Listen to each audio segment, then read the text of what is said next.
please, introduce yourself, because I'm not going to introduce you, just so you have the most amount of time to present.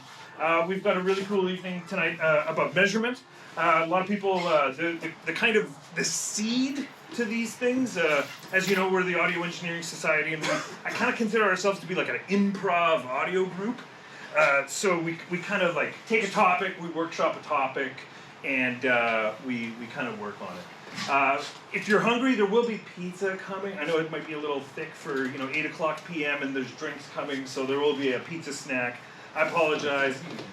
I've learned Metro needs 48 hours to make cookies, and then Tim Hortons also needs 48 hours to make donuts, so lesson learned, you get pizza today. The seed for tonight's event came from a computer science, computer engineering legend in the industry. So legendary, I forget her name. But she said, one good measurement is worth the opinion of 1,000 experts. I can't remember. I'll come up with it. I'll figure it out. But it's to me, it's a very true thing, because we have a lot of experts here, and then we have people who can measure certain things. Grace Hopper was her name. So she explained to Army generals why there was latency in satellites, and what she did was she traveled around with pieces of wire about this long, and she would say, "This is 1 nanosecond of light, and there are many nanoseconds to the satellite, and many nanoseconds back." So, though the speed of light is some of those things, we have a hard time conceptualizing things. We have a very hard time quantifying these things that we don't see. And tonight we're going to talk about things that you can't really see, but you can measure. Somebody once told me that talking about sound is like dancing about architecture. And I really kind of believe that, because it's very much like, this is the pizza. It's very much, you have to have the ability to visualize these things and measure these things. So our presenters tonight, I'll get them to introduce themselves. All their bios are on the website, so please, I just want to maximize our time together and pass it over to our presenters as best as I can. The AES is sponsored. We're a volunteer organization. We got executives in the crowd. I see a couple executive members in the crowd. Like I say, we're a volunteer, or Jeff up front here. We're a volunteer organization that puts on all of these events. We are sponsored. I have to mention the sponsors. Hold on, it's on this phone. We are sponsored currently, I think, and we're always looking for new sponsors. Gear Audio, Sonotechnique, AV Shop, Adamson, Lawo, Solotech. Did they pay their bill? Maybe. They're always vigilant about getting theirs paid, so we gotta put ours in. TMU. I'm sorry, I'm picking on Solotech always. It's just my bit. University of Toronto Faculty of Music, of course. We have been very lucky to have Jeff Wolper, who's one of our student advisors here. He's been able to secure us these rooms for such good greetings and event meetings such as this one that you're going to experience tonight. If you would like to participate in the executive, please do, and we will gladly help you come up with topics for our next meeting, and we will gladly, how we work very much is somebody comes up with an idea for a meeting, we reach out to our industry contacts, and we bring them together to present these topics. We try to record everything. We're not really good at audio. It's our day off, I like to say. So it's more about just capturing, our presenters for our YouTube channel and so on and so forth. So without further ado, I will pass it over to Ed Sekerin, who will do his presentation. It starts with an ocean sound, so cheers.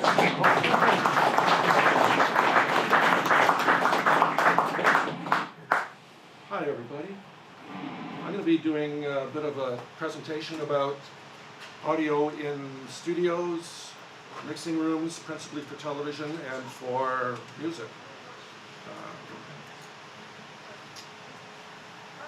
We're going to look at a bunch of cool stuff on how to measure properly, how to measure improperly, and how to measure properly with the improper instruments.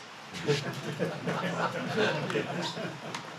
got a bunch of toys here that I normally use, and my presentation is quite long, so I'm not going to really spend too much time with the toys. So some will be live, some will be not live. I've done this a bunch of times at home, and I've got preset captures of all the images. So it'll be partly live, partly presets. I've got Smart running here. I've got Audacity here as my signal source, Audio I/O and a mixer. And because we don't want to hear pink noise all night, there's only going to be a very little amount of pink noise played, right? What I've done instead is I've just wired the output of my signal generator to the input of my analyzer. So in a few seconds, you're all going to realize you've come out on a shitty night to watch me EQ and tune up a piece of copper. But it's going to be great. I've done it before. It sounds great.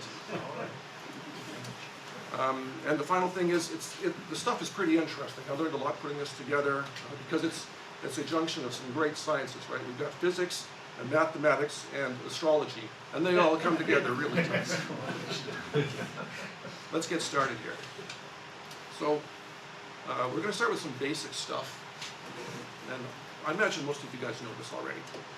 But what I'm doing right now is I'm playing pink noise from Dolby. Dolby has their own brand of pink noise. And it's just going in here, and we can see what the spectrum is like.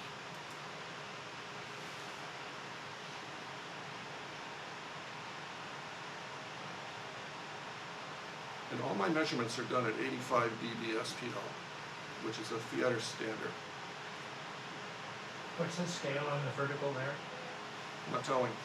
Oh. It's 1 dB per division. Yeah. Why can't we hear it? Do you want to hear the pink noise? Oh no. Yeah, just really straight. There you go. Sounds great, eh? It's Dolby, you can tell. Yeah, exactly. Okay, so the first thing I'm going to do is we're going to take a look at, what the hell is that? EQ.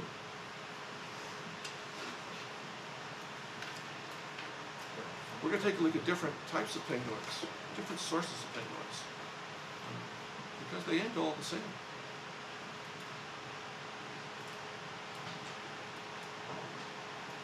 I've got 4 different sources. And, so right now, this is the Dolby pink noise.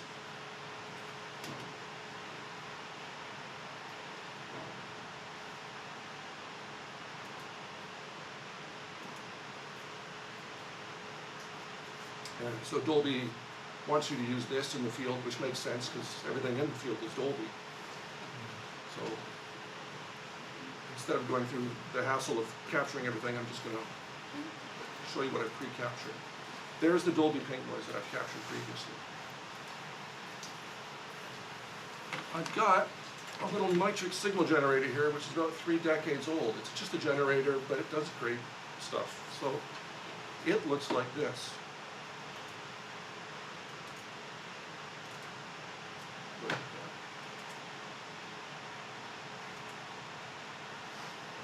How's that look? Can you see that? The blue is the nitric? Mm-hmm. And green is Dolby? Green is Dolby. Okay. Smart software has a built-in generator, which is really good too.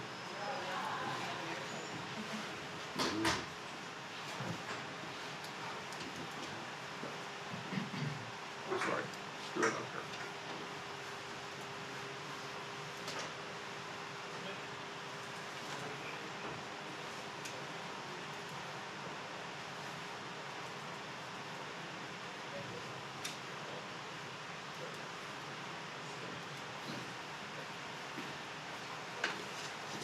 Should be a little bit of magnification.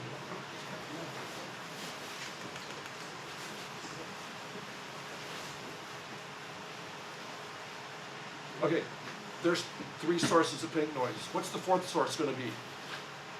Anybody here use Pro Tools? That's it? Come on, tell the truth. That's better. Ooh, That's Pro Tools pink noise. I believe. It's not great, is it? That's why Dolby wants you to use their pink noise. Is that what mine? Ron Searles gave me this pink noise. I no longer have Pro Tools. And I did not EQ it on the way. You didn't EQ it whatsoever. But it doesn't look that great, does it? No. Right? Why is it so bad in Pro Tools? Pardon me? Why is it so bad? Why is it so bad? It's been like that since day one, and Pro Tools admits they don't do pink noise well. They'll tell you that. And it hasn't been fixed, and Pro Tools has been around since the 90s. So there's other things more pressing in their view. Is that through a speaker, and then that's something? Yeah. Sorry, was there a question there? No, was that through a speaker and then they flattened the speaker and said, well, now it's flat? That very well might have been the excuse for it, right? It's the But only thing that this can is make all sense. line level. There's been no acoustics involved in this. That's how it looks when you turn on your Pro Tools. So don't line up your rooms with Pro Tools. I'm going to turn off the others. We're going to look at Pro Tools in depth a little bit. Sorry.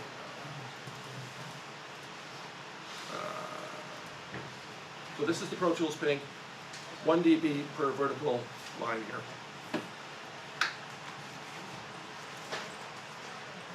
This is how it looks against X-curve, and we're going to get into the X-curve in a minute because I don't think everyone's going to know about it.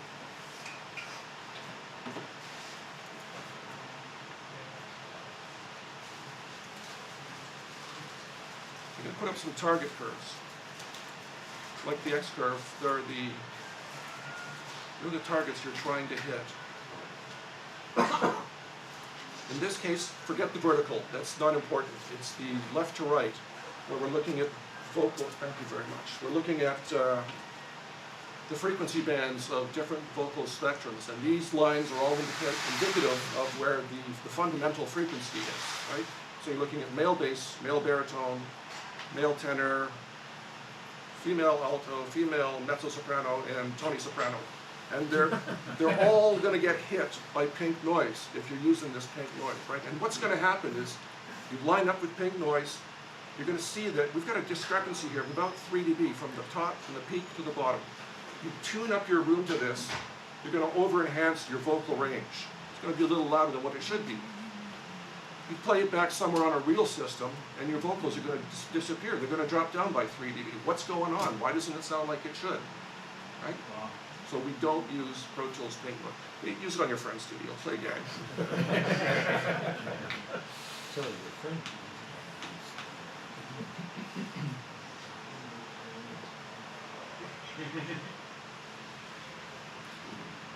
Let me talk a bit about the X-curve. Do we have people here that know about the X-curve? A couple? 2? 3? Let's go to the X-curve. So in the early days of film projection, where sound was printed on the film, it didn't sound that great coming off. It's a very noisy format, right? So people way back then got together and they said, we've got to do something. And this is what they did. This is the X-curve here for theatrical releases.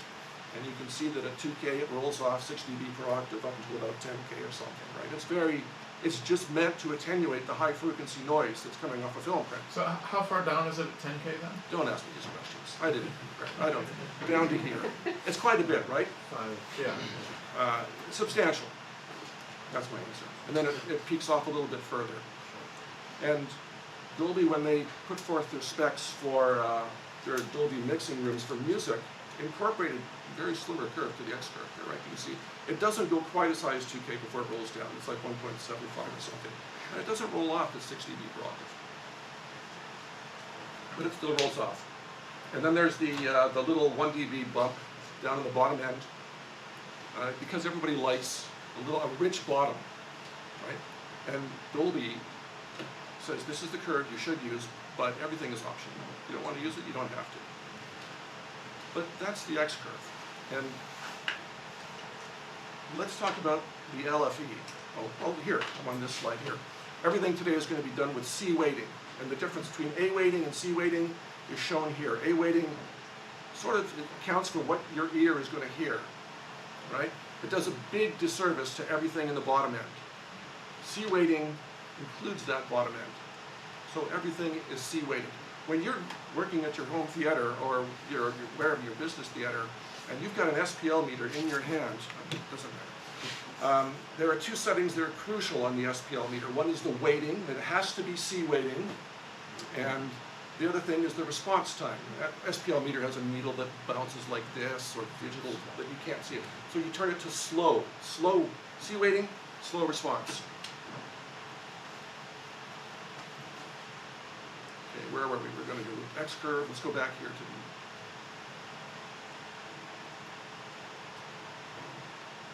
draw.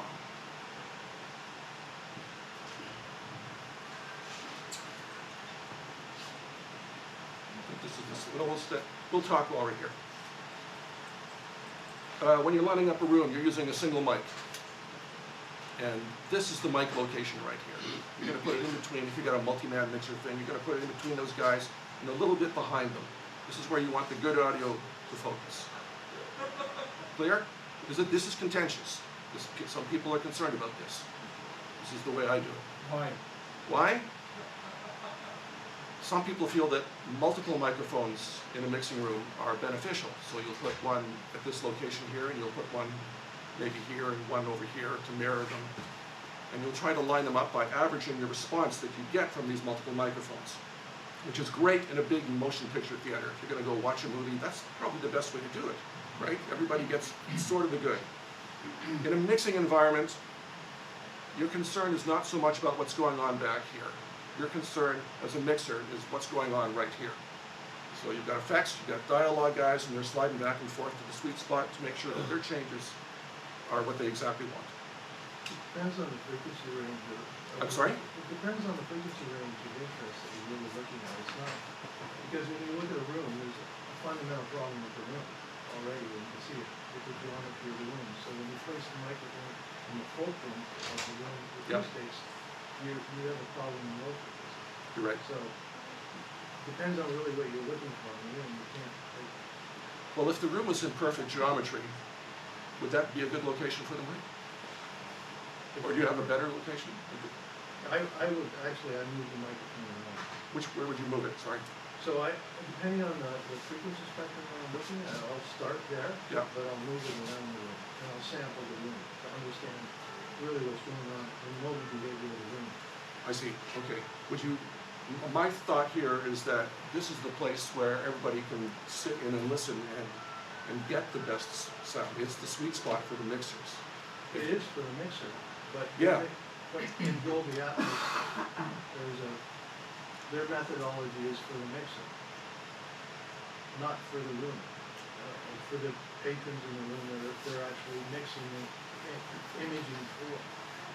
So what you find in a lot of the Atmos studios that follow the Dolby formula, there's a lot of people who aren't happy with the outcome. Are you discussing Atmos for TV or film or Atmos for music? We have many artists like a rap artists, many people in the room that maybe want like a more mixing setup. They want what mixes? Like if you have rap artists Yeah. listening to the mix, and maybe what he's saying is a good suggestion. Maybe. Possibly. So I've never dealt with music like. My point that I raised is that there's lots of formulas and lots of papers written on all of this, Yes. but until you go and practice it, Yeah. you need to practice it, you'll start to find out some very interesting things in all of this. Yeah, well, I think it's where the decision maker sits. Yeah. Should be the best sound. So just keep going. Thank you. Thank you very much. Have a wonderful day. Okay, so we left off, I think, sort of at the X curve, and we kind of detoured around a little bit. I'm going to play. Sorry. I'm going to turn off the Pro Tools. Close the doors. This one?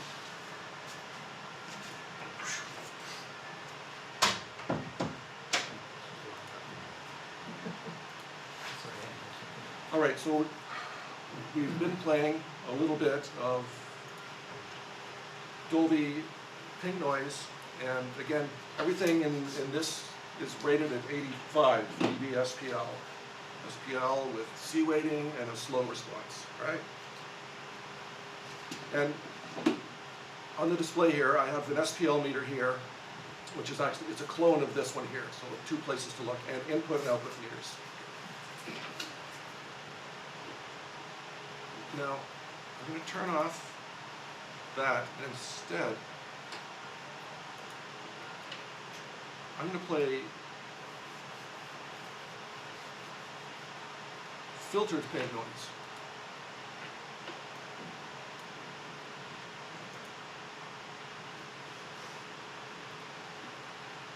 Okay, now, quite often it's stated that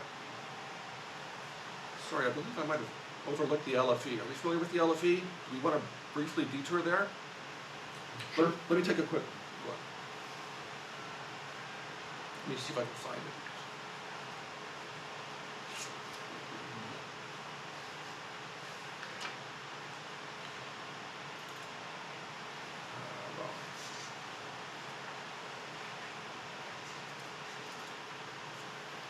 Okay, so the LFE, low frequency effects, is a dedicated channel coming out of the console for explosions, gunfire, biologic notes, whatever. It's big and loud, right? And it's by itself. Now, we compare that to bass management, which is everything rolled off. Let's say 120 hertz could be different. Everything from 120 hertz from all of your other speakers are going first to the individual EQs and onto their speakers. It's also going to the bass management section here, which consists of a low-pass filter, a summing device of some sort, and perhaps some timing. So that's what's emanating at this point is 120 hertz mono signal from everything around you except the LFE source. We go into the EQ and timing, and then it goes into the summing amp. It's 0 dB and out to your subwoofer. That's bass management. Now, the introduction of LFE, that super loud signal, is also due in part to the optical track from film, which couldn't handle the extended amount of real estate required for low frequency tracks that get printed. So instead, in the days of film, that was brought down by 10 dB and made up over here. This is called the B chain. Anything after the device that's playing back the picture, so that would be equalizers, amp, speakers, part of the B chain. So the B chain has a 10 dB gain built into it. So we've got a 10 dB elevated level from the LFE being summed here with the bass management, and it's all coming out of the subwoofer. So this means that you can play back, typically out of your left, center, and right, they're full range, you'll get all the full spectrum you need there. But the surrounds and the overheads, you can't hang a big speaker over someone's head. But you can hang a smaller one, and you can get the bass delivered to you via the subwoofer. And so this system block diagram shows how that is achieved. Now we're going to scoot back to the LFE.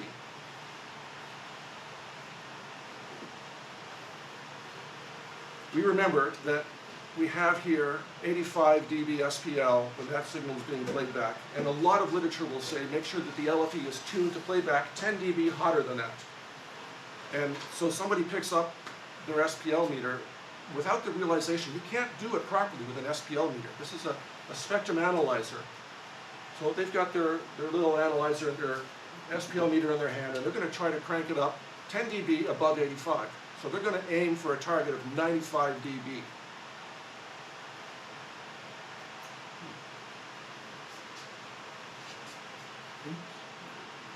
And so I've gone into a lot of mixing rooms, private, commercial, and this is what I see. My subwoofers, I got to get more of them. I can't make 95 dB SPL, or it sounds wrong or something. And really, it sounds wrong. Here's the problem, right? The low frequency effects, bandwidth limited to, let's say 120 hertz here. So all of the signal that's up here normally, your SPL meter is lacking that. It's going to read the wrong measure for sure. So you got to come in, you got to get someone with an RTA to come in and tune it, check it out. But I can tell you here that even though you might not have access to an RTA, there is another way to do it. And that's simply take your SPL meter, turn up your sub until it's about 4 or 5 dB above 85. And that gives you a pretty good answer. So in my bottom left, where I'm looking at the SPL meter, we start at 85, I'm going to go to 89. There we go. Okay, so now we've got a properly calibrated SPL on the LFE, and we're using the wrong tool to do it. But this is how you do it. Cool? break.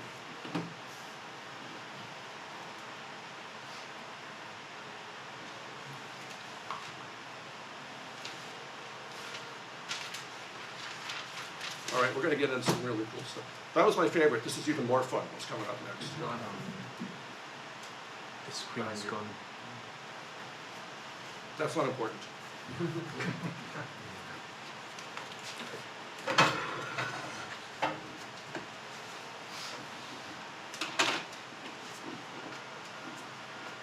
You good? HDMI fell out or something. No, it's got a Kmart adapter here.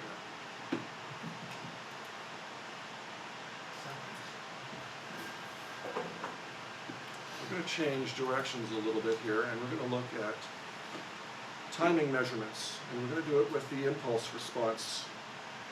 And I don't know what we're seeing. Yeah, what we're you're not seeing seeing. your screen, so. do you want everything? He paid good money for it.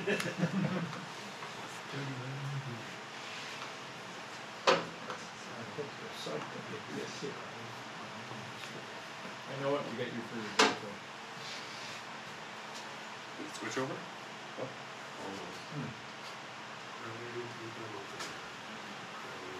There you go. Was there? Stupid HDMI. Thank you, sir.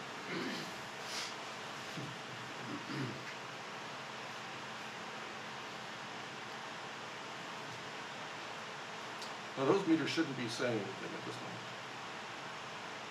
So we might be in for a reboot. We'll see.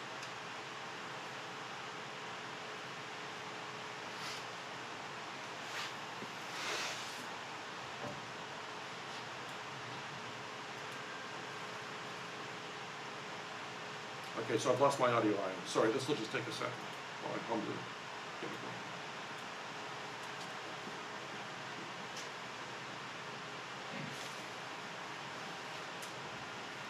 We'll start this. We're gonna hear some ping noise. Yay! Yay! Yay! That's the best part.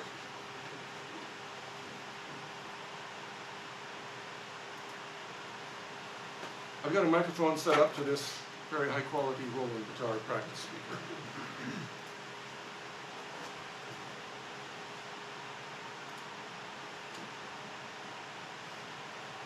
And I'm going to give a couple of short bursts of pink noise so we can see how to capture the impulse and what the impulse tells us. And the impulse is loaded with information.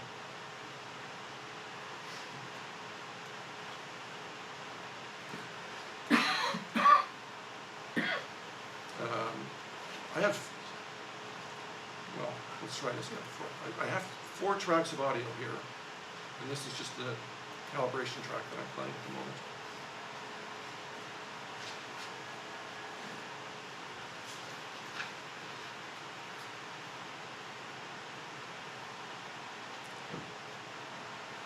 And what I'm going to be doing is the SPL, sorry, the impulse, unlike the spectra measurements, is a 2-input measurement. The spectrum, you're just taking a look at a mic signal coming in, and here's the frequency spectrum. An impulse is totally different, where you're taking a reference track and you're comparing it to your device, your system under test. And this is going to tell you, oh, look, your frequency response is screwed up, your timing is screwed up, whatever.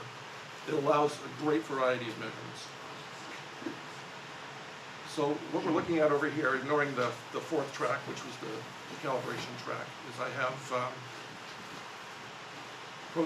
Dolby Pink Noise, 20, and we have sub noise, which is filtered internally. And then I have a reference track here. The reference is just pure pink. The others are all somewhat filtered. Oops.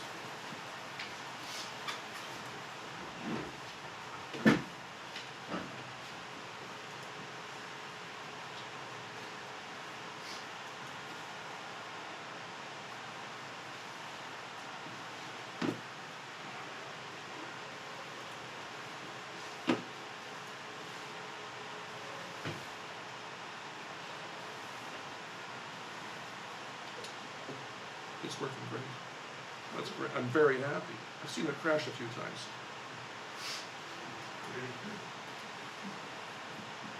before we start playing with this now, I'm gonna go live and play some ping noise, because you're all waiting for it.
Turn it up a bit.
Sorry.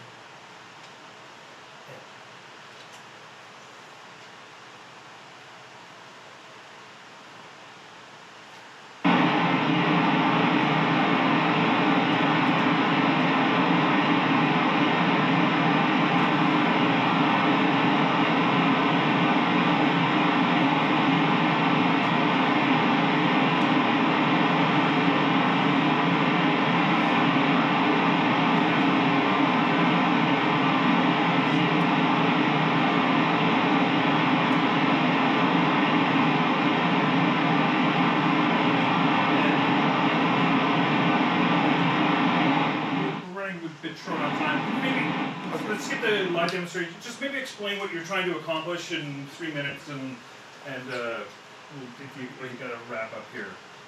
What was that previous graph at the, like 5 minutes ago? Or never mind. Was it a graph? There's like lines that look like a sine wave almost. Oh, you're talking about the phase response. That was the phase response? Yeah. That was- Let's take a quick look, because that is part of the demo.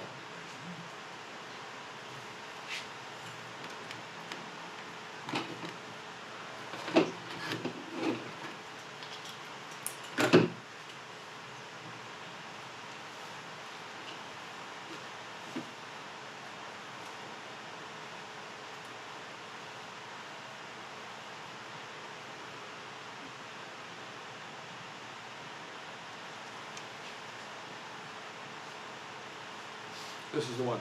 Yeah, that's cool. Okay, That's awesome. really quickly here. We're looking at the phase response of the Genelec speaker, two of them, the subwoofer. This is the subwoofer. I've just stolen the specs, low at 24, high at 85. And here's the studio monitor. So I've just played noise with the filter to match those specs. And on the sub we have, this is for a 5-1 system, we have inputs for the regular 5, and then we have an LFE dedicated in, so that's a high level, high voltage coming in.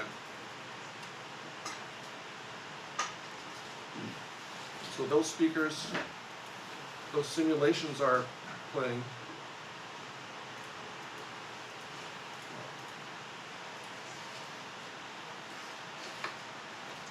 And I've added these guys together, and I've done some EQing with them. And I've put in on both driver units a 30 millisecond delay. And that 30 millisecond delay represents what you might find in a proper mixing room if you're comparing, like, the reference time is going through all the processing coming out the speakers, from the speakers to the wall to your microphone, boom, 30 milliseconds. And I tuned, when I put this together, 30 milliseconds wasn't the best result. Like, there's going to be a little bit of delay in one, more so than in the other. So I'm going to resort to some snapshots here. This is what we originally had. You're looking down here, and there.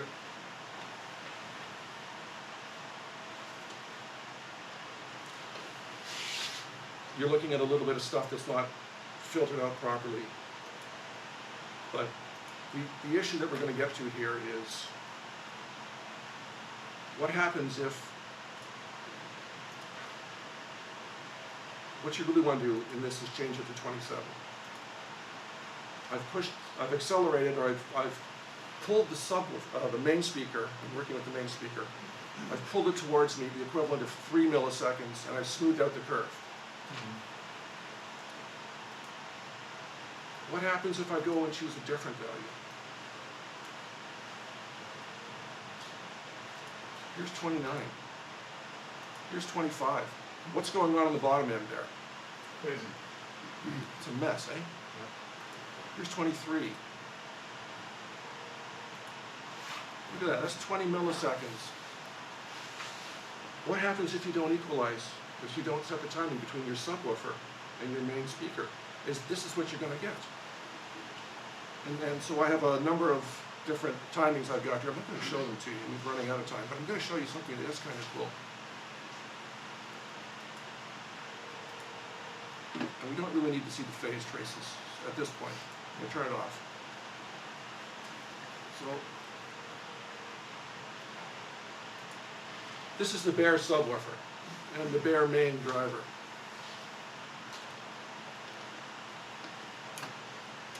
When you're screwing around with timing on subwoofers, and you say you've got to fix the timing at 85 hertz, 85 hertz is what Genelec was saying.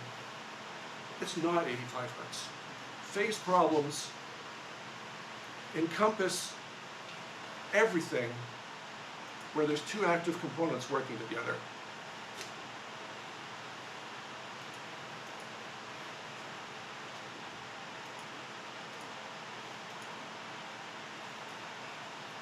Anywhere where we have, in fact, wherever the subwoofer is, you're going to have a problem. And it could be a huge problem, right? So keep your eye on these guys here. I'm just going to bring all of these different increments in here. All of those colored lines represent 1 millisecond difference from its neighbor. And you can see how horrible the phase, the amplitude response is here. And look, here's the bottom end, sorry, here's the upper end of our subwoofer. And we're rolling off here with the bottom end of our main speaker. You have a subwoofer timing problem, you've got a huge problem. This affects everything in your bottom end. Everything, absolutely everything. There's no way to get around this, except by timing properly. We could do it with an impulse. You could see that the impulse, well here, this is an impulse right here.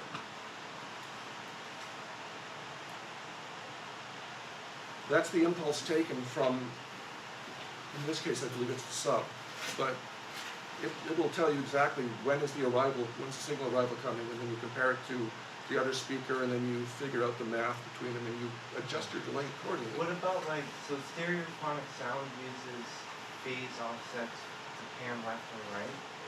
Is that taken into account with the sub at all? You're asking the wrong guy. Oh, okay, so. Sorry. Okay, no worries. But you're going to have a problem. If you've got a sub at your house and it's not... But in general, sub has to be timed A first. sub has to Yeah. be timed to the main speakers. Okay. Yeah, typically the center speaker. It's the most important. Same. The other thing I failed to show you with impulse responses is that as well as telling you where the time interval is, right, here's T0 back here. Change this. T0 is at the far left. That's when the reference signal is getting split to the computer and the main and the whatever speaker you're analyzing, and it's coming back. And your impulse response is telling you, oh, here's the time duration from here to here. It's also telling you one other thing, which I'm not going to show right now, but it's telling you the polarity of the speaker, right? If that impulse response is pointing down, your polarity on your speaker is wrong, simply wrong, right? So an impulse response gives you the ability to check the timing of your system, gives you the ability to check the polarity of every speaker. And you, in a 714 or bigger room, I don't know how else to do it. You can't. It's not audible. Well, I can't hear it. But the impulse response gives you the information you need to know to make it happen, to fix that room's problems. I've got one more thing. Okay, one more.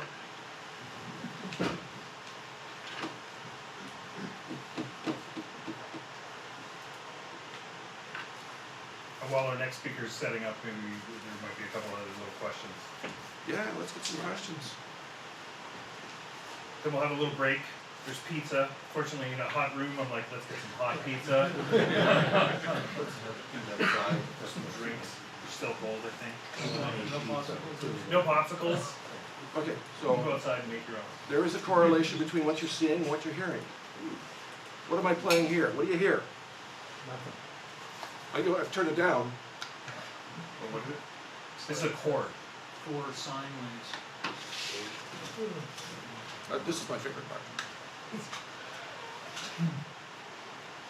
When it works.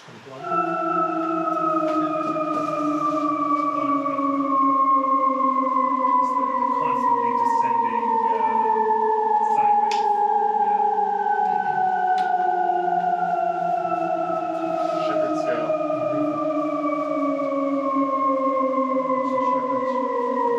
Cool shit, eh? Thank you. Good day, thanks, Ed.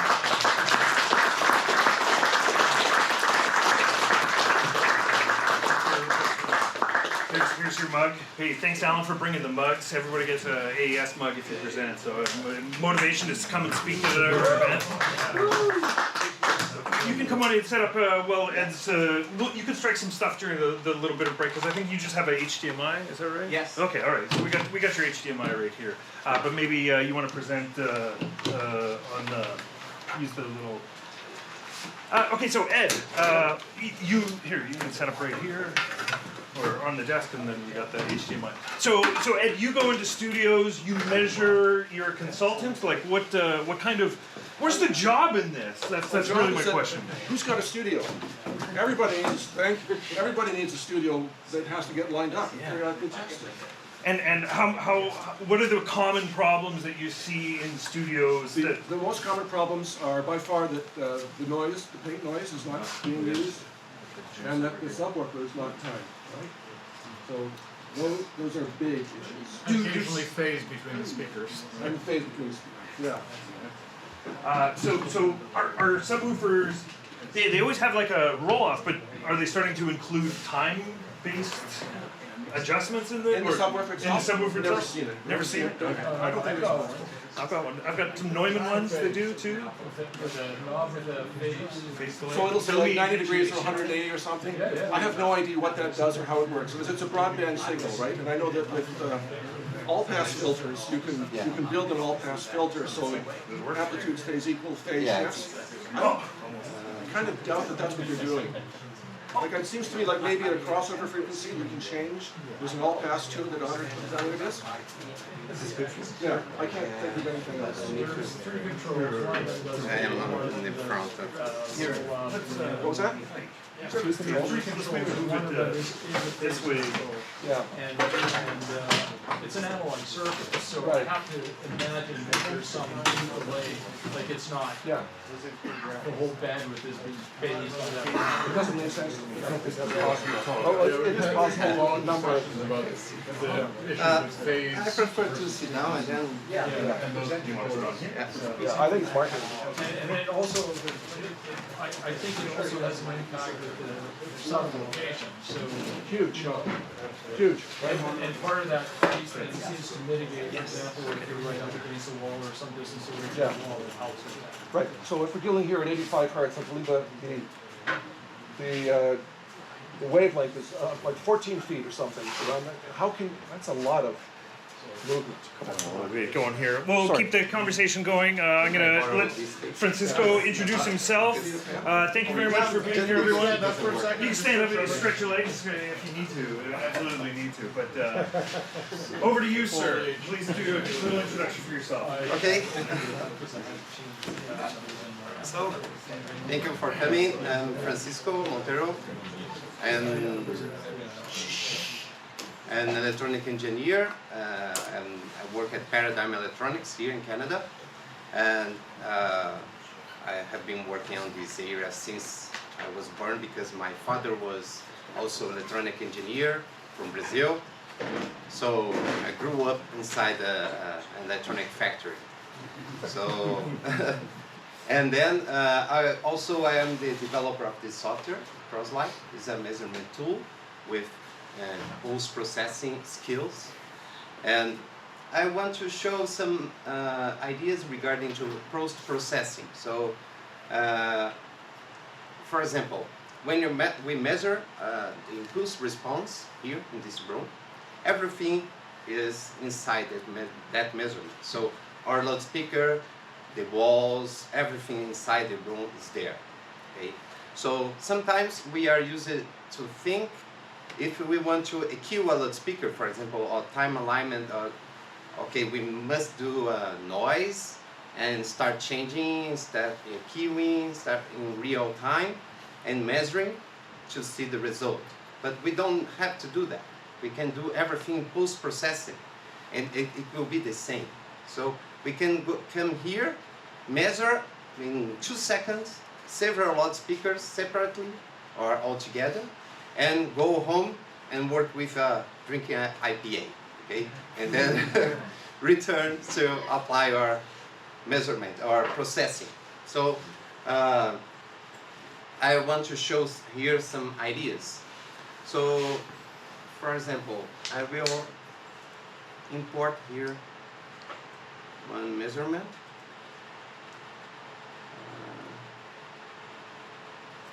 Here.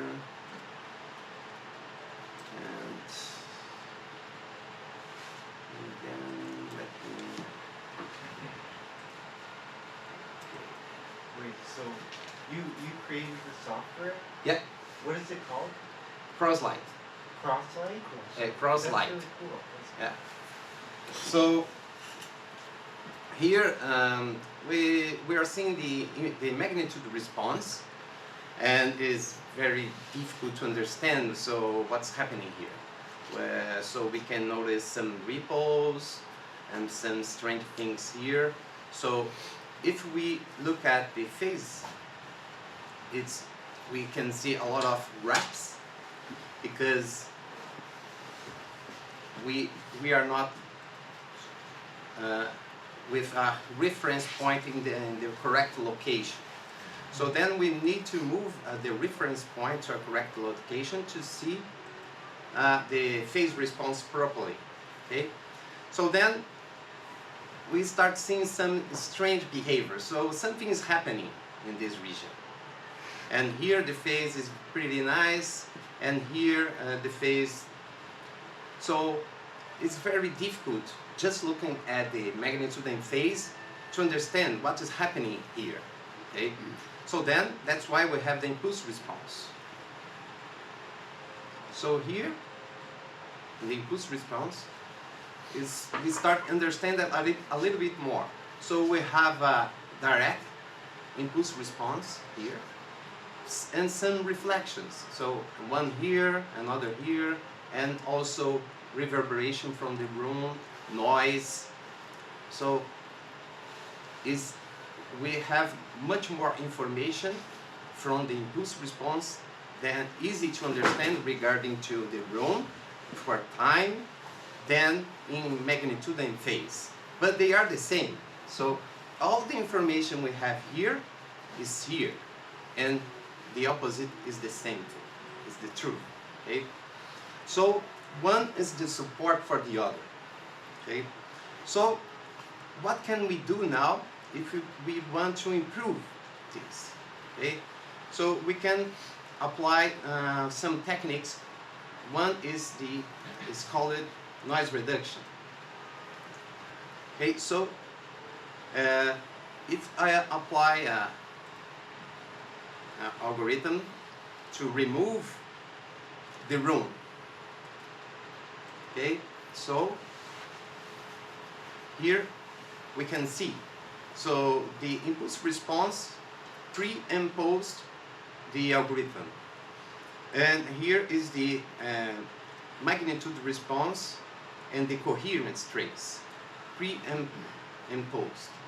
So then we see we have a better, so without the algorithm, see there was a lot of noise here.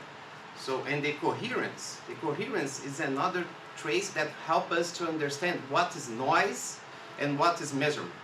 Okay, what is important and what is just garbage. Okay, so in the locations where the coherence is high, okay, so goes to here 100 here, okay, it means okay, you have a good measurement. In the regions where the coherence goes down, like here 0, it means okay, this is just noise. So it means this is not a reality, okay, the magnitude response. So then here we have the same, it drops. And then, so the coherence trace is very important to help us what we need to do. Okay?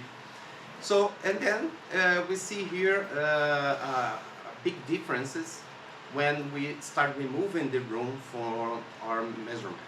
Okay? So we see a dip here and less high frequencies, and exactly where the coherence drops. So we start understanding, okay, so this high frequency, this peak, it doesn't come from my loudspeaker, because as I am removing my room from my measurement, and I have less high frequencies, it means it comes from the room, it doesn't come from my loudspeaker. Okay? So, and then we can check that. So instead of removing the room, we can remove the loudspeaker from the room and just see the room. Okay? So now the loudspeaker disappeared, and this is our room response. So could it measure the like transient response for a given amount of time for a frequency band? Yeah, you can do, for example, you can measure for a period of time, Yeah. and For a given frequency range? and then post-processing. You Yeah. can filter, you don't need to measure with a passband. Oh, you don't need to. You don't need to do It that. just you can take any frequency range. Measure everything in post-processing, and Oh, you and then eliminate what find you the want. phase response. Yeah. Or not the phase response, the phase magnitude. Yeah, you can do that. So I will show after. Sure. When you think of that, your coherence seems to have a pattern that's oscillating after like 1K, and I don't know if that's like comb filtering that you're able to detect from the room just from that. Or... Yeah, it's a computing because we have a floor bounce. Okay. So like a standing standing mic that you have there, like a. Yep.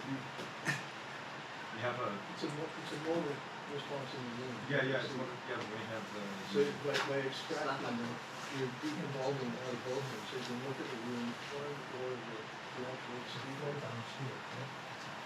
Because here in this measurement we have a lot of effects at the same time. So we have floor bounce. So when we measure a transfer function with the microphone a certain height, so the loudspeaker is I don't know, for example here. So we have the direct sound going to the straight, and we have a reflection with the floor, and that hits the microphone too. And this is what happens. So, and it generates some computerings, and then we can see the computerings. So it could happen, for example, with a wall. If you put your microphone near a wall, it will happen too. So a reflection with the wall and go to the, so if you want a good measurement, it's important to, or you just put the microphone on the wall.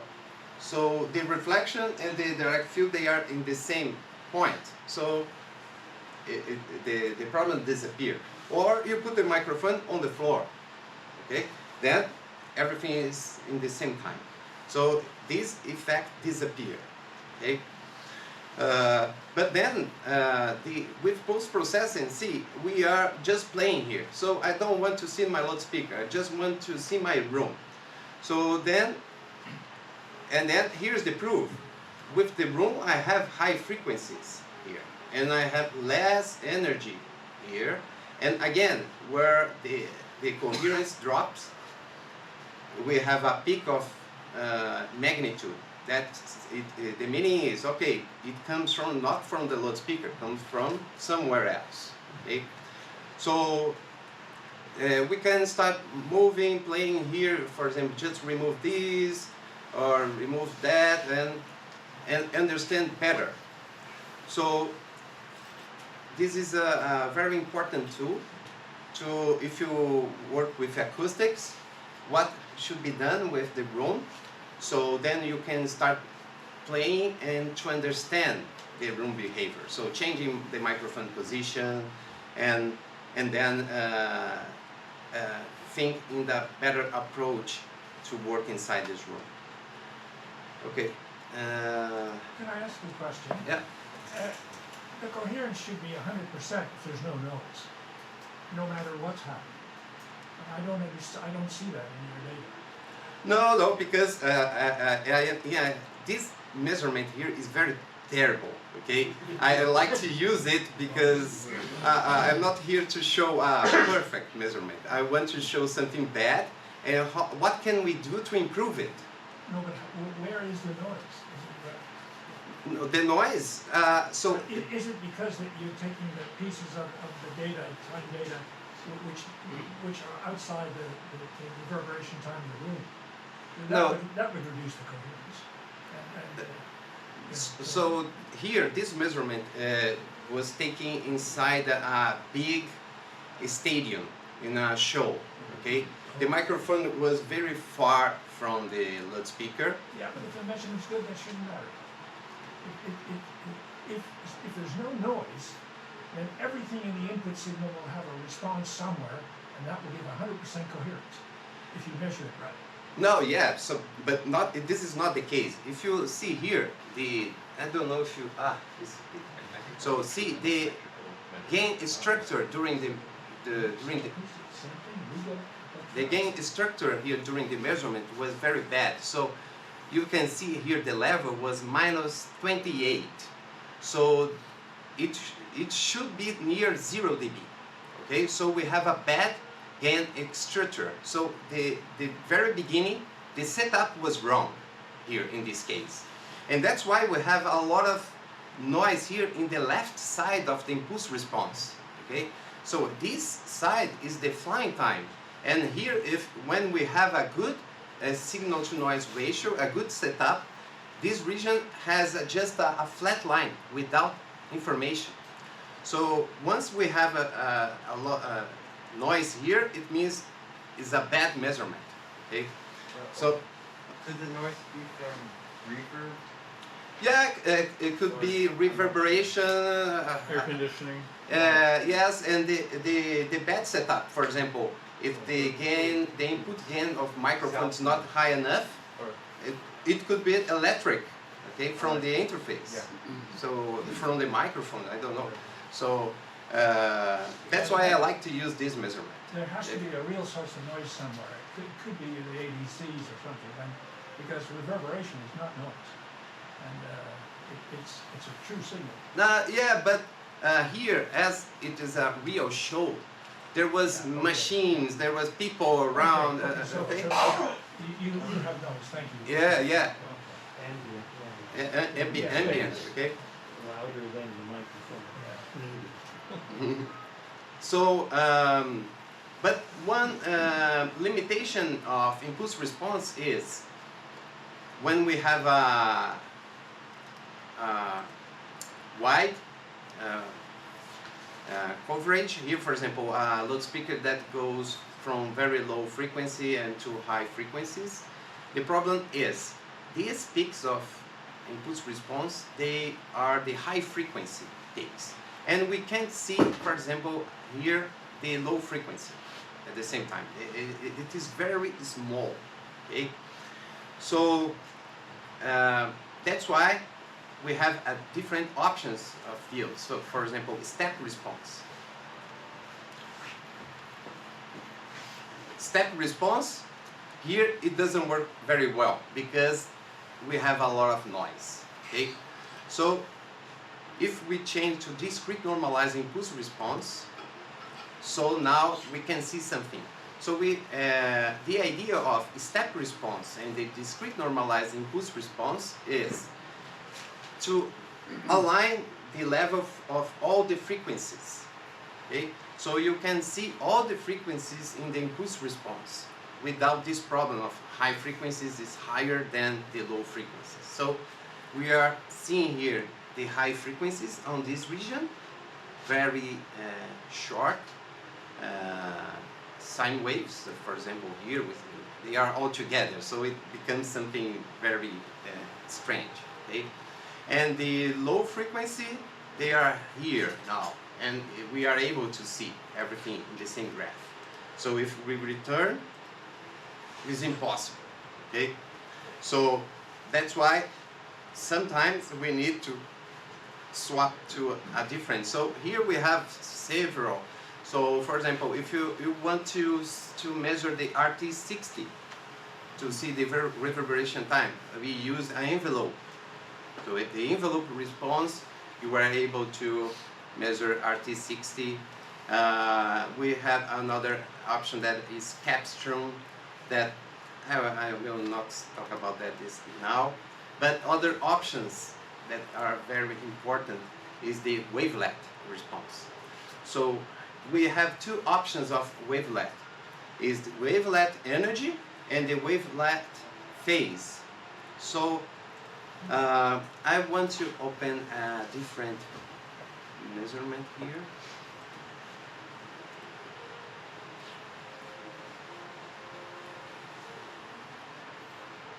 So is this, the purpose of this program is a bunch of different ways to look at the same impulse response and extract different information? Also, you can also apply here filters, a lot of different options of filters. For example, high shelf, parametric Q, all pass filter, high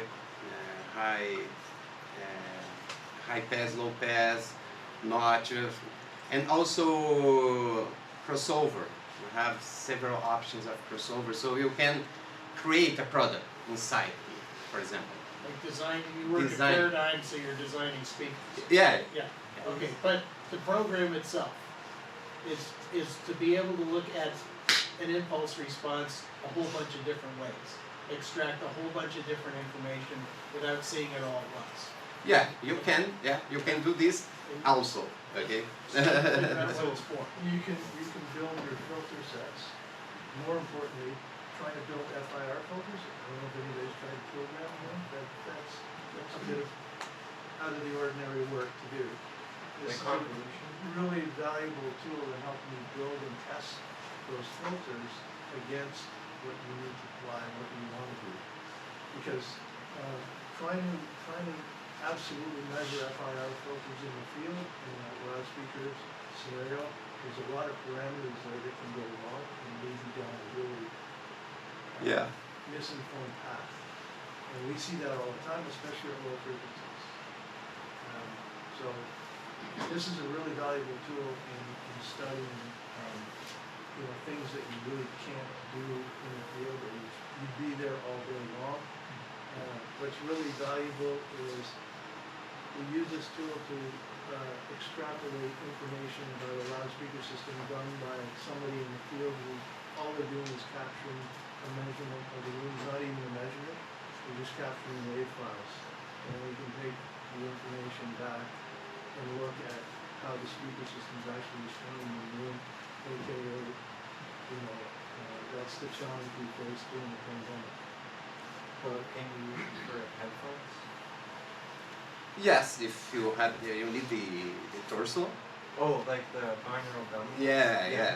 Then Great. using that you can. That's cool. Yeah. But here, this example, I want to show exactly because it has also a FIR builder inside, and I will change to a different layer here, just to show. Okay, so here, this is a real hi-fi home theater system. So we have left and right channels and two subwoofers in this region. They are all together. So we can see here all the channels. We have a center channel, but I don't want to turn on, just because it's a lot of traces in the same window. So here, let me just solo this channel. So here is the left channel, and with the noise reduction and the original measurement. So this is the original, so reflections, and then if we move to the other, so now we can see just the loudspeaker. But still we have some strange things happening here. Okay, so those dips, they are the floor bounce and also the egging frequencies inside your room. Okay, so the standing waves. If the standing wave or the floor bounce is very near to the loudspeaker, okay, in a acoustic point of view, it becomes part of the loudspeaker. We have a limit to eliminate, to separate them, okay?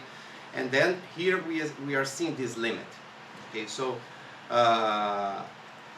if, let me move here again. So see, the phase response is very clear on this region, but here it's a bit strange, okay? So how can we understand what's happening here? Okay? So it's very difficult looking at the phase and the magnitude, because, okay, I see a dip and I see the phase doing this, but why? And the magnitude, the impulse response, okay, I see something here, but so let's try using the wavelet. Is this a single driver? Are there multiple drivers in this box? This is an electrostatic loudspeaker with a subwoofer. Where would the mics be placed? It was on the couch and the listening position. Okay. So now let me just turn on here. Here is the frequency. So the wavelet is, we choose one frequency to see the wavelet. So the wavelet, it will be the energy peak of that frequency inside your room. Okay, so if I move here this cursor to 1K, this is the energy peak of 1K inside my room. I will just move to the original, then we can see everything that's happening in 1K inside my room. Okay, and so here, so if I go, for example, for low frequencies, this deep. So now something interesting is happening. So we have a reflection or a standing wave, something with more energy than my direct sound here. Okay, and so this is something strange. How can reflection or something has more energy than my loudspeaker, the direct field? It happens because the loudspeaker is a omnidirectional source. Okay, the sound goes everywhere, and with the microphone measure the sound that goes straight. but we have a lot of energy going everywhere, and then that hits the microphone. So if we sum all the energy around and to the microphone, sometimes we have more energy than the direct sound, straight. So it's easy to understand. So, and then we are seeing this. So, but another interesting thing is, okay, the wavelet shows us not only the energy, but the phase in the time domain. So, here is the phase. So, in this instant of time, my phase is the 100 minus 126 degree, and in this instant of time, my phase is 30 degree. Okay, and then the delta, the difference of phase this point to this point, is 157. That's why we have a dip here. Okay, we have two energy peaks in different locations with a phase shift of 180 degree. So that's why. So this is impossible to see with magnitude and phase traditional in the frequency domain. We can do this just with the wavelet in the time domain. And then it's easy to understand. So here, why I have a peak here? So here is a different thing. So we have an energy peak here and another energy peak. They are very near to each other. So they are almost overlapping. And the phase. The phase is the same. So that's why we have a summation. They are overlapping with the same phase. Okay? So, and then we can just start playing. We can do this also instead of choosing one frequency. So because there's two frequencies with the same phase, they sum? It's the same frequency. Oh, the same frequency with the same phase. Same frequency, same phase, and the time, they are almost overlapping each other. Almost overlapping. Yeah. So how big is this room? This is it was a show in Portugal, Collision. It was a very huge place. I don't know exactly. So this was in a large room. Yeah, for example, it fits 1,000 people inside. Okay. They make shows there for 10,000 people. And here we have the wavelet, but now a 3D view with all the frequencies.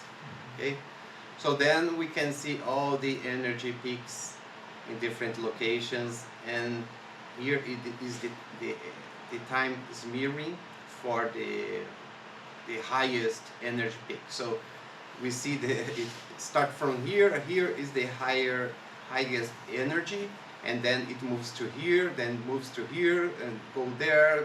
So it's a big mess. So we can. So sometimes is nice to see graphs in 3D, but sometimes it is difficult to understand what's happening here. Okay, so let's move to the left channel, and ABC a different view.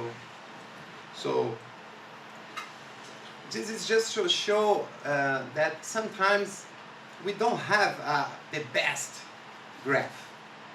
We must understand all the options and use the best one for that application, or use all of them to reach the best solution. So, and see, we are here working in silence. I am not playing pink noise. I can apply here filters. For example, if I want to start queuing, adding some corrections, I can just play, and of course I can't. This is wrong. Okay, we can't try to correct this because it's a reflection. It's wrong. But just to show that we can work with pulse processing, and just after see everything that we have done here, and just apply in some DSP. Okay, and go to the return. After the IPA, return to the room and measure again to see if everything works as we expect. Yeah. Okay, well, thank you for your presentation. This is very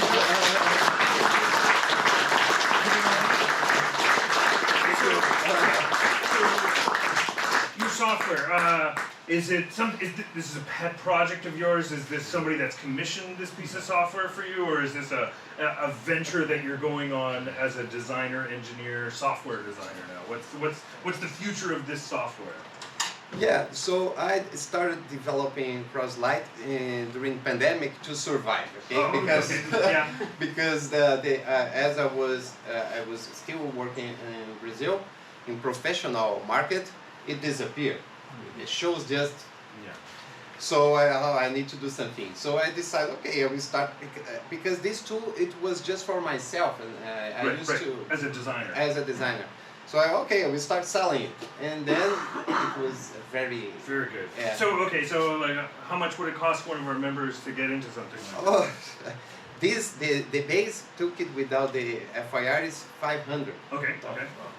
Yeah. Are you looking for beta testers, developers, people to get feedback on? I'm sure we could get a room full. Very much for eating that. You did me a huge favor by eating that. I apologize about the air conditioning. You don't think about ventilation with studios. I think we did a studio building thing on that a couple of months ago. If you want to check our archive, heating and ventilation. It's either too hot, too cold, not enough air, too much air, noisy air, pain of our lives. We all know that. Alan is going to talk about a very cool topic. He's going to introduce himself. We're gonna cut through this very quick. Yeah, we'll go as quickly as we can. Thank you, Please Anthony. keep your questions. Yeah. He'll cover it all. I promise. You. Okay, this presentation grew out of an article I'm researching since I retired from the cutting rooms, the mixing rooms. I've been doing a lot of writing, and this is the distillation of something that I'm starting on. So 3 years ago, on March 2nd, 2022, which was World Hearing Day, the World Health Organization published a global standard for safe listening in venues and events, which is mostly nightclubs and concerts and small clubs. They estimate that 1 billion people, young people between the ages of 12 and 34, around the world are at risk of hearing loss due to sound exposure in recreational settings, not in occupational settings. The risk of permanent injury, as we all know, due to unsafe listening is both avoidable and it's costly. And what they mean by unsafe listening is the common practice of listening to music or other audio stuff at high levels or for prolonged time periods or both. Among teenagers and young adults aged 12 to 35, in middle and high income countries, nearly 40% are exposed to potentially damaging sound levels in recreational venues. So that's a pretty high thing, and the World Health Organization has weighed in on it. So I'm just going to set a timer here to keep me on track. Okay, so how loud is it? Trying to get a handle on it, there was Clark did a review in the Journal of the Acoustical Society of America in 1991, measuring all the literature he could find from the 1980s and the late 1970s. Now, of course, this measurement, 103.4 dBA weighted, was an average. It doesn't mean much. There was no equivalent loudness measurement back then that I'm aware of, although they were working on it. So we're kind of measuring apples to oranges, but if you have an average of 103.5, and that's the average, then obviously some levels are quite higher than that. In 2012, in Annals of Leisure Research, another learned publication, found that in 2012, this was the range in clubs up to 106 dB. Now this is equivalent loudness A weighted, and we'll come to the weighting in a minute. Equivalent loudness A weighted, but no time period was given for the weighting. or for the equivalent loudness. But you can see clubs were at the top, concerts a little bit below, and small venues a little bit below that. So now that we have sort of a handle on how loud is it, the question came, well, who today, before this standard was published, who determines how loud it's going to be in a particular venue? So in a club, could be the manager, usually the DJ, certainly a mobile DJ doing proms and stuff.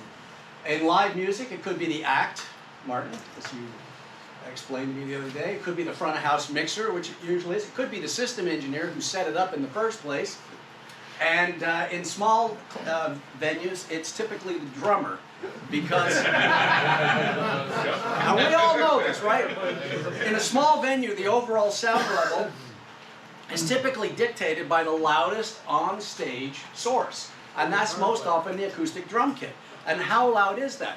Well, trust the Belgians. A Flemish study found that in a mid-venue, small venue, no mics on the drums, measuring A-weighted equivalent loudness over 3 minutes, a 3-minute period, averaging period, it was almost 100. And that was A-weighted. And when you add the band, you add another 4. So in a small club, you go into the Duke of anything or the Fox in anything. No, this pretty much agrees with the crappy little dB meter I've got on my envelope, but we'll get to that in a minute. So we're talking about a significantly loud environment here. Now, the global standard does 2 things. It provides a common understanding of what's going on and what safe listening is all about. And it has 6 features. Now, they don't call them recommendations, and they don't call them rules. I think they probably spent a year arguing over what they were going to call them. They ended up with features. In sales, we have features, benefits, advantages, but they call them features. So when these features are implemented, audience members around the world will be allowed to enjoy amplified music with protection of their hearing, and while also preserving the integrity of the artistic experience, and we'll come to that. Now, of these 6 features, in this presentation, we really only have time to scratch the surface of the first 2. And that is, feature 1 is there should be a sound level limit of 100 dB, equivalent loudness, A-weighted, measured over rolling 15-minute period. So typically, you'll have whatever 15 minutes, it just keeps rolling along and integrating. And as you know, if you're dealing with equivalent loudness measurements, it goes up pretty quickly at the beginning, and then it kind of waits a while. It takes, especially in a film, right? Which is why trailers are sound louder, because all the explosions are in 2 minutes instead of spread out over an hour and 40 minutes. Okay, and then the second feature is you got to monitor the level and you got to log it and all that. So I'm going to try to cover both of these things. The other features.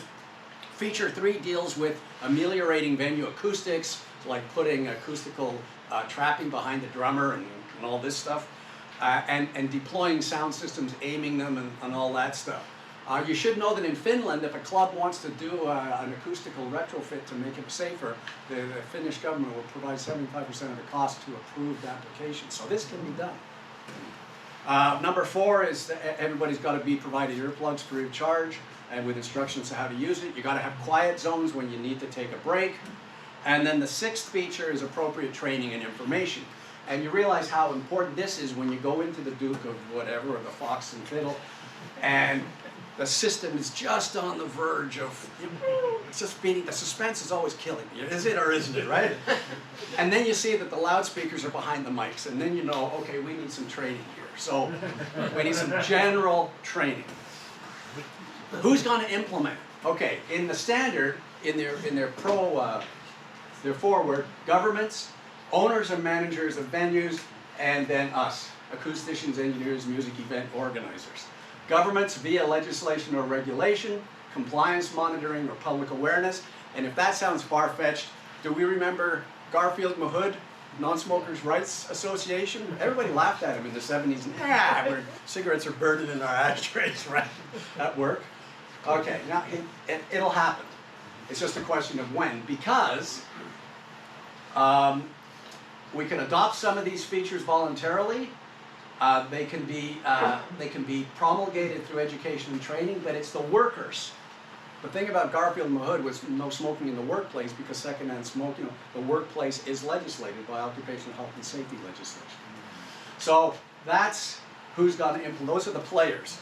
So let's look at the first feature, limiting sound levels. A maximum limit, I'm sorry if I'm going too fast. No, but you're Andrew great. told me You're about great. it. A maximum limit of 100 dB, equivalent loudness, A-weighted, 15 minutes is imposed, keeping sound safe and enjoyable for the audience. Why A? Well, typically you can see where the A range is. This blue line would be the total response in the venue. The green dashed line is C weighting. The A line, the red line is A weighting. So what are we doing with this whole beige area here? I mean, does it have an impact? Well, why A weighting? They say further research is needed to clarify the risk of intense low frequency sound. And there is currently a lack of clear evidence on which to base a specific C-weighted sound limit. In other words, it's the way we've always done it when we're measuring noise, right? However, there is some hope because, as we were talking in the last presentation, obtaining reliable measurements of low frequency sound levels can be challenging in small rooms. And we know that because of modes and dimensions and dead spots. I mean, in a small studio, you do this and the bass goes up, and you do this and it goes away, depending where you're standing. France, however, and a couple of the other countries do include an additional time average sound level limit based on C weighting. I don't know what the averaging time is, but they will, France does include that. So let's have a look at, here's your 100, the black dashed line is the recommended limit. The red line is what's measured on the A weighting scale. The blue line is when you do a fast measurement on A and your meter's bouncing all over the place with 125 millisecond time. And the green up here is the C. This is the peak in the C. So you can see after about 70 minutes, the drummer had to go to the bathroom, and we have a complete drop in the C weighted sound level, right? It just didn't occur. Maybe this was the introduction of the band, but clearly the drums had stopped at that point. So, looking at keeping it safe and enjoyable. You keep it safe by reducing the level and or reducing the duration of your exposure and or reduce how often you're exposed to the sound, loud sounds. Based on the equal energy principle, that the total effect of the sound is directly proportional to the total amount of the sound received by the ear, irrespective of the distribution over time. This is the important thing, irrespective of distribution over time. So equal amounts of sound energy are expected to cause equal amounts of hearing loss, regardless of how and when the exposure occurs. This is all in the preamble. And of course, we know the amount of energy doubles for every 3 dB increase in intensity. So a person may receive the same dose listening to music at 80 dB for 8 hours as listening at 100 dB for 5 minutes. Right? Where you just, every 3 dB, you cut the time exposure in half. And of course, if you go up to 106, which was one of the measurements that we saw earlier that was in the 2012 study, you're going to have 103 for 2.5 minutes and 106 for 1.25 minutes, 75 seconds. Anything beyond that, you're hosed. So the maximum safe exposure, according to WHO and the International Telecommunication Union, is 80 dBA for 40 hours a week. This is their recommended period. You know that in North America it's 85 in the workplace, but This might be a hard question to answer. yeah, can we hold it till I'm done? Oh yes. I'm kind of. Go. Is it okay? Yep. So, by the equal energy principle, this translates to a sound level limit of 100 dBA for 105 minutes a month if you do the divisions. So basically an hour and 45. Is that too short? Well, in a study in patient education and counseling, a majority of the target group, almost 2/3, said they visit entertainment venues like this, like loud venues, once or fewer times a month on average. And when they go, they spend 1 to 3 hours. So it's all a bit of a sloppy compromise. Why a 15-minute averaging period? Well, because if you had an hour, which is the blue line, you'd be including the warm-up act in the main set, and that's not fair to the mixer or the warm-up act. And if you did 1 minute, which is the red jagged line, you're not really capturing a meaningful value because it's just moving all over. So they decided on 15 minutes as a pragmatic compromise. So here we're getting up to 94, here we're up to like 98, and so on in the 15 minutes. So it's a pragmatic choice, long enough for the natural dynamics to be preserved within a band set and short enough to provide operators with the information they need to pull those faders down. And one other thing, this is our C-weighted peak. We saw this slide earlier. If the C-weighted peaks get up to 140, they say there should be an electronic limiter in the rack to prevent peak levels above that. Yeah, well, I talked to Martin about this a couple of weeks ago, and then I talked to Jeff Berryman, who you know, and Jeff said often when they were doing arena shows, that regardless of who it was, they'd hide a limiter somewhere in the rack, and no matter how much you push the levels, you're not going to get any change. Some system engineers already do that. So that's keeping sound safe. Let's look about keeping enjoyable, because this is an important thing. This is all subjective, right? What's enjoyable? You have to ask people. So I looked at a bunch of survey results. In a 2002 study in Noise Health, about 50% of respondents said sound levels at clubs and concerts were too high. Well, that didn't help me very much. So then in a 2014 study, I found also in Noise Health that patrons said they preferred music at 98 versus 103. Again, there's no time indicated here, but it does give us a little bit of an idea that they like it a little bit lower. So going further into this, I don't know if you've ever been to a silent disco. I haven't, but it's where you put headphones on and dance, right? So what they found in a silent disco study in 2017 is that on listening on headphones, 2/3 of people were satisfied with sound at 89 to 93. So this raises the question, is peer pressure involved? People don't want to speak up because they think other people like it louder. So the next study that I found tried to look at this question. They looked at 933, two of the same authors, by the way, from that last study. In a study of 933 participants, where your margin of error is plus or minus 3%, usually. Over 70% reported preferences below typical levels of music venues. However, they designed an ingenious little experiment and found out that most of their peers, they believe most of their peers like it louder than they do. So they don't speak up, they don't say anything. How'd they do that? So this was their scale. 0 to 100, can you easily hold a conversation without raising your voice? 25 is, yeah, I have to raise my voice. 50 is, I need to shout. 75 is, it's difficult, it's uncomfortable, and at 100, the conversation's impossible and it's painful. So that's what they were doing. It's all subjective, right? So let's take that graph and turn it left, so 0's at the bottom and 100's at the top. Here's what they found. This first box is about nightclubs, this first box is live music venues. They took the 933 people, divided them into two groups. All the questions were the same, except one was about nightclubs and the others were about live music. Just a few questions in the middle. So with nightclubs, this is where most respondents, and the dot is the average, most respondents placed what they felt was the typical level in a nightclub. This is where they felt the typical level in a live music venue was. The middle one is where they feel they want to have the sound. Much lower. The third one is where they think their friends like it. So notice that everybody thinks their friends like it louder, but even that, not as loud as they tend to believe the typical level is. So that was kind of interesting. So, how many then found the typical levels were just right? How many? In clubs, it was 1 in 8, a little about 13%. And in live music, 1 in 6, about 17%.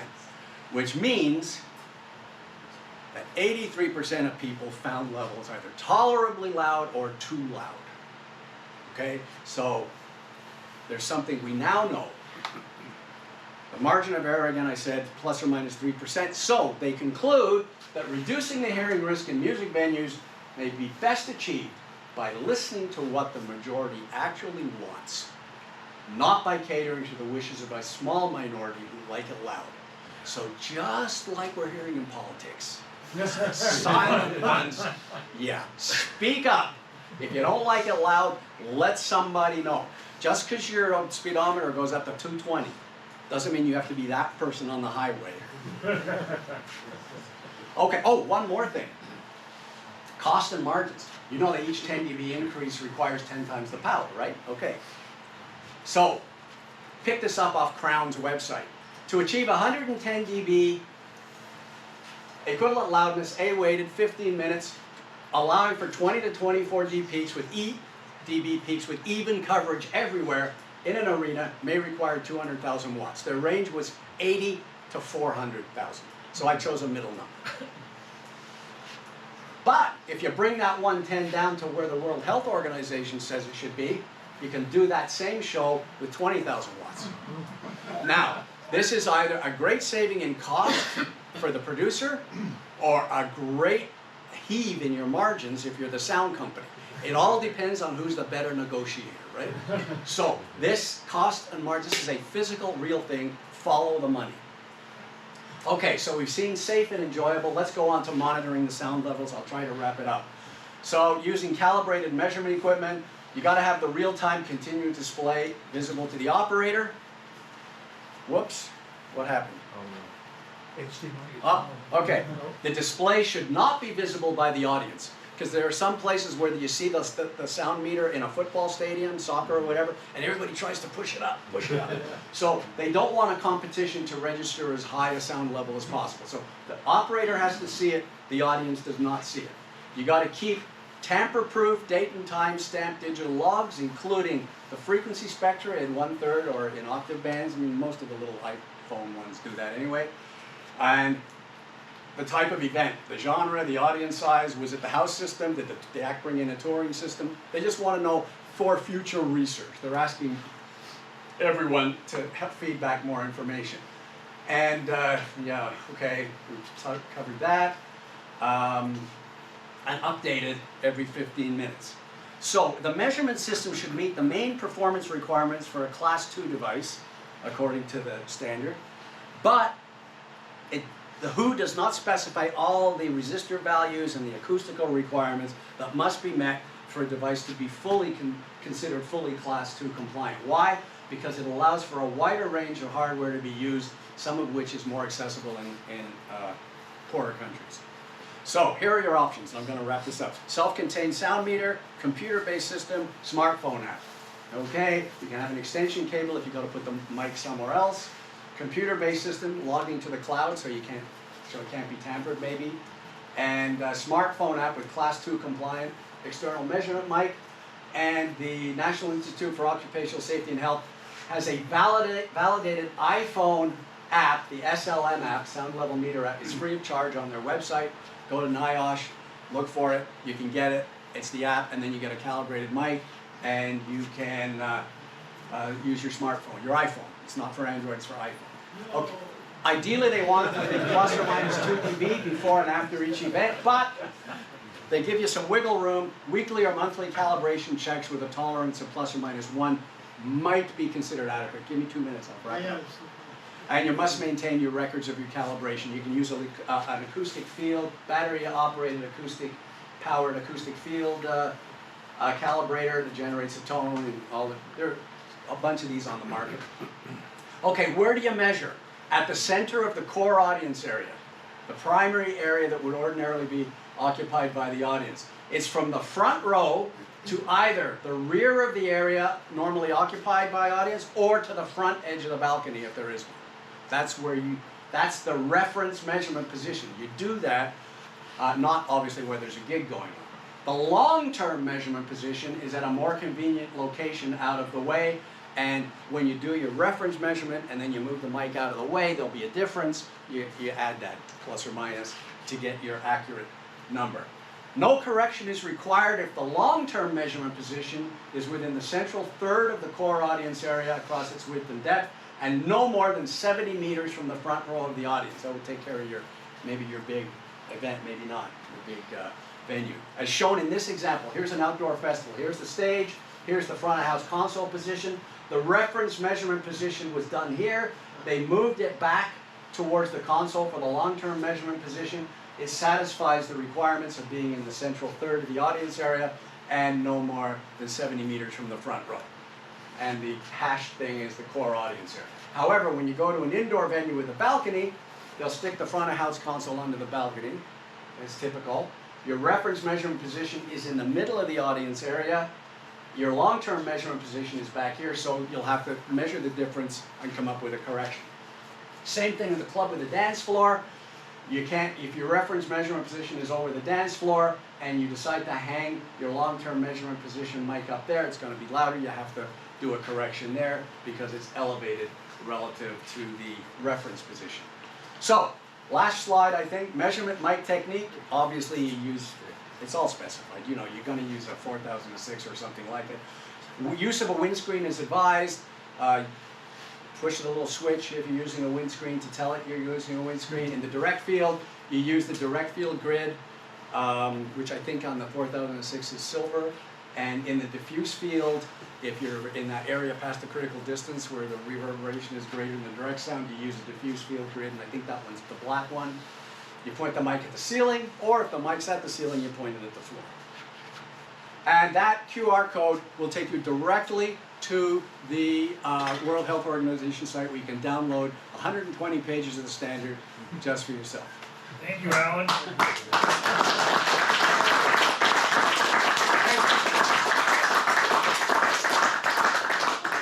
I have to ask, Ike has a flight to catch? Do you have a flight, or what's your... We blew through our time? Yeah, I think so. Okay, so unfortunately Ike can't present. He's got a prior commitment to, so we're unable to get Ike to present. I'm sorry about that, Ike. I know you prepared a lot. I want to offer a sincere apology on behalf of the AES. You told me we could have switched. Yeah, that's all right. I apologize. Yeah, we could have switched on top of things. Yeah, thank you, Ike, for presenting. Thank you, everyone, for coming out. Do you want to talk a little bit? You got to say. Yeah, I got a couple of things to say. Okay. Here you go, Alan. Sure. Okay, I'm just going to get rid of this. Yeah. He still gets a mug, right? He gets a mug. He gets 2 mugs for the apology. Here, let me steal your Ishi mug. Yeah, take that out. Yeah, I don't Thanks. even know if I need one. Okay, sure. Just a couple of audio things. So we were talking about ventilation twice in my time as doing studio house calls. I was in home-built studios that the soundproofing was sealing up the room. And I mean sealing up the room, so there was no outside air getting in at all. And both times, I'm very sensitive to this stuff, but both times I'm in there, you know, working away, and after a while it's like, get a bit of a headache, starting to, you know, and it's like, one of these studios was under construction, the other one was in use. The guy could be out there for like 12 hours a night or something like that. He could handle it. I couldn't handle it. So, yeah, building studios by just sealing them up and calling that soundproofing, not a good thing. Does anybody here remember Bill Payne? Yeah. He was a colleague of mine, passed away a few years ago, but he was a sailor. He used to keep a boat out on Lake Erie. And one time he said to me, he said, you know, if you're ever out on Lake Erie and a storm comes up, he said, you're better off to run for the American side than the Canadian side. And do you know why? And I said, well, you know, cheap cigarettes, and you can drink the beer all day and you'll never feel anything and all that. And he said, no. He said, the American harbors, they're all kind of differently shaped and everything like that. And the Canadian harbors were designed probably by British military engineers, and they have concrete walls that are directly opposite each other, and you get standing waves. And that was like, this whole thing about waves is that, we all knew a wave when you went to the ocean or you went to the beach or whatever, and to realize that waves is waves, even at, like one wave every 30 seconds or up into the gigahertz or whatever, the behavior is generally the same, but the material can be quite different. Like, for example, when you design stuff like this, the way the circuit board traces run and everything like that affects, and computers and that sort of thing, the circuit board traces have to be just so because you can get standing waves in the copper on the circuit board. And so you have to design for that. And the same thing with high-speed data transmission. You can get it in wires. You can get it in things that they use tubing to, you know, to do high power RF transmission and all that stuff.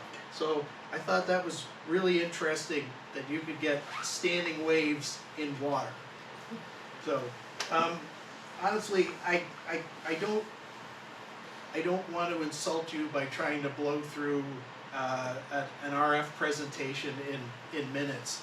So I can very quickly show you one thing because I was set up for it. And that is that, oh come on, that is the HDMI connection, isn't it? Push harder. It's not shaped exactly like an HDMI. Oh, yeah, you got a display port there. You know, this computer might not actually speak HDMI because it's older. So never mind. We're just going to call it a night and fall back and regroup on this and do it another time. So thanks everybody for coming out.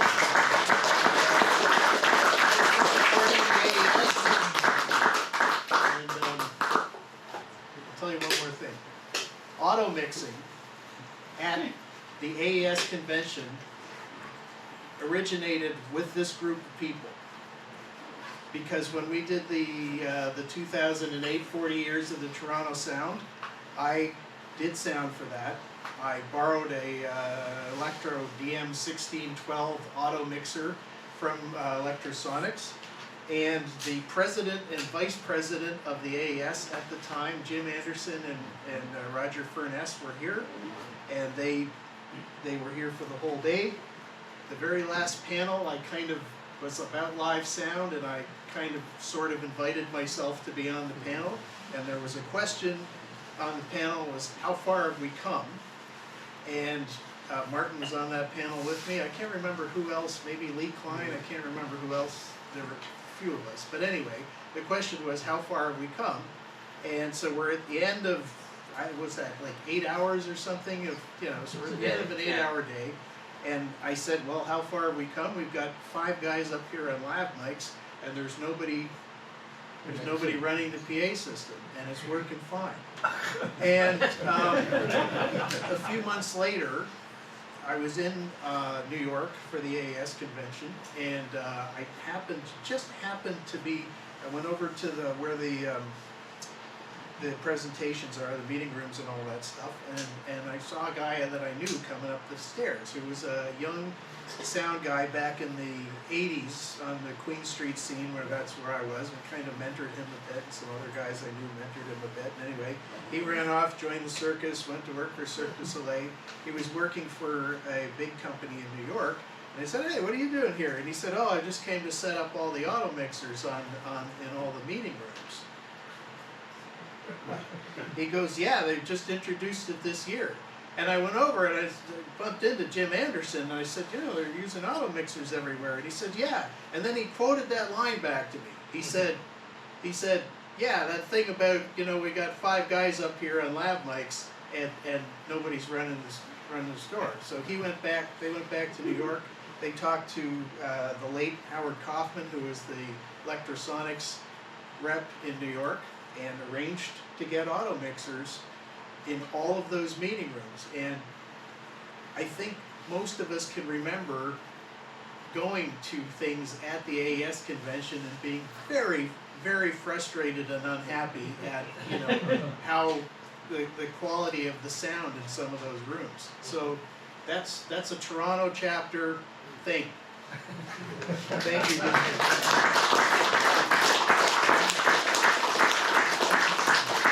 I'm so sorry. Should I take somebody else's?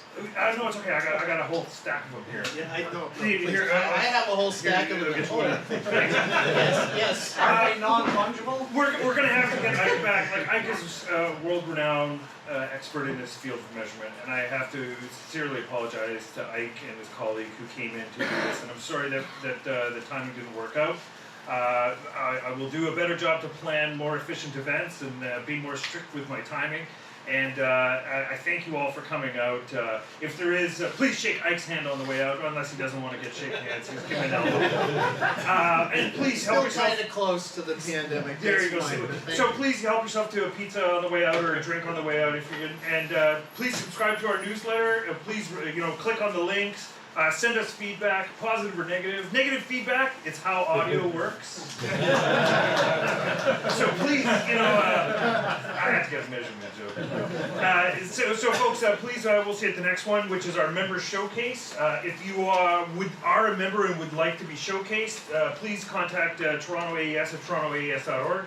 Alan Clayton is producing that event, and we'll figure out where that ends up. And again, sorry to Ike, because you would not get a.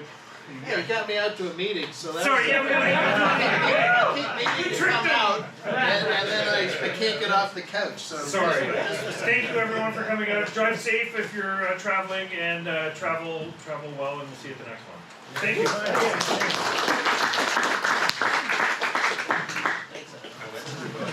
Thanks.